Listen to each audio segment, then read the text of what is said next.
Hello everybody and welcome back to FX Street. Today we're going to be taking a look at Bitcoin. After this nasty crash yesterday, I think there's quite a few things that we have to discuss. So before I actually get into the details of the stuff, please make sure to head on over to the YouTube channel and hit the subscribe button. And if you want to stay updated with the hottest trends, please make sure to click on the bell icon. Right, let's take a look at, so also you can also follow us on Twitter at FXS Crypto. And if you like the stuff that I do, you can follow me at Mangeko with the 0 at the end. Right, so Bitcoin. Yesterday was a brutal drop. I had a really nice fractal going on for the FOMC meeting. As you can see here, I posted on my Twitter, where each particular day of this, let me just pull that up.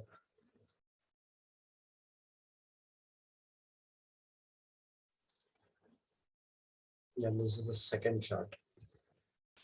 Right, so the first chart that I noticed.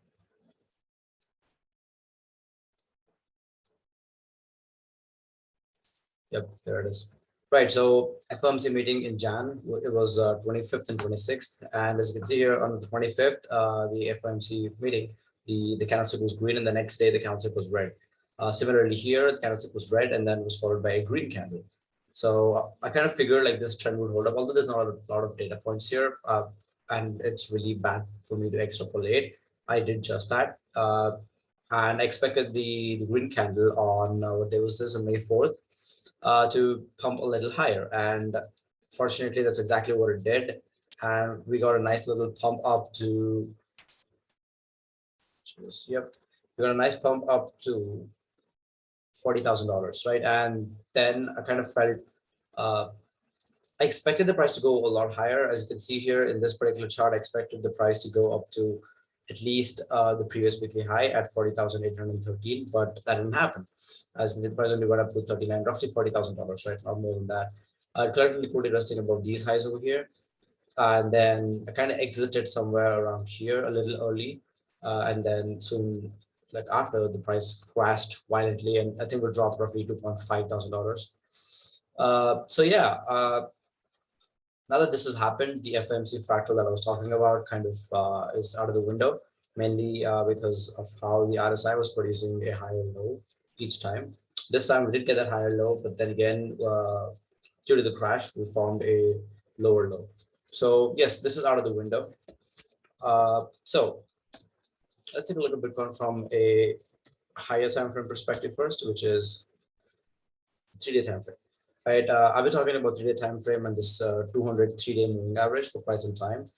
And back when the price kind of retested it for the first time here, I was a little cautious. And then when we finally got rejected here on what day was it? Sometime around April 19th, I kind of mentioned that we are moving extremely slow here and that there is a good chance price could move up again, but a breakdown would be bad for Bitcoin. And soon after that, like we saw a slow and a painful breakdown, which kind of means, like usually what it means when a price slowly moves below a particular support level is that the sellers are slowly choking the buyers or like putting them out. And that's exactly what happened here. The buyers kind of lost control on 22nd April. And then the next 3 days, the buyers there was a good struggle between both the buyers and sellers in this particular candle here. And then, as you can see here, we tried retesting and reclaiming the 200-day moving average, but it did not go according to the plan. And this 1, 2, and 3, I think this was the first in this candlestick. That was the first day of the FOMC meeting. And then yesterday we saw this massive drop. Like the price went up to 40,044, but then crashed all the way down and is now down roughly 4% to where it is right now. And yesterday saw the price drop up to 36K, $35,000. Yeah. So we are currently above this support level here, which is extremely important. And like a breakdown of that could send the Bitcoin price crashing down to 30K, 29.1K, probably even lower. Right. So yeah, let me just talk about the horizontal levels here. The 34,752 has been an important level for quite some time.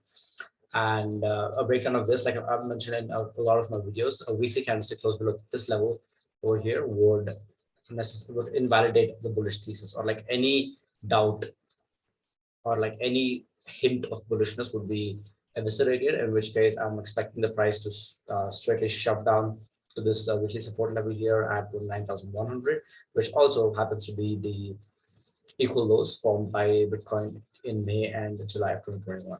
Right, there's a lot of liquidity resting below these lows, so collecting that, purging the liquidity here would be an amazing uh, capitulation candlestick, and that would kind of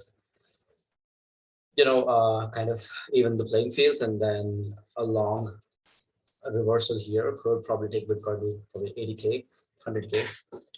So yeah, that's what I'm expecting, right? Like, and I was on this 30K level, this prediction down to 30K. I was early on it, and now that everybody on Twitter is talking about these levels here, the MicroStrategy average fine price, it kind of makes, I don't feel like it's gonna happen. Like it's one of those moments where everybody's expecting that to happen. It doesn't happen, right? And even yesterday, a lot of the traders on Twitter were expecting the price to go all the way up to 42K. Even I was expecting that, but I kind of got cold feet and exited my position.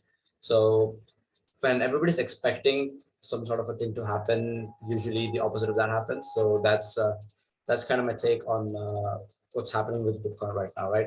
We either get a crash down to 30K when nobody's expecting, or we don't get it at all. And the worst case scenario that not a lot of people are pointing it out, but not a lot of people are kind of expecting it to happen, including me, which is this bear flag pattern that I've been. Okay, let me just redraw that. The bear flag pattern over here. This is the flagpole. This is the flag, and this is the bear.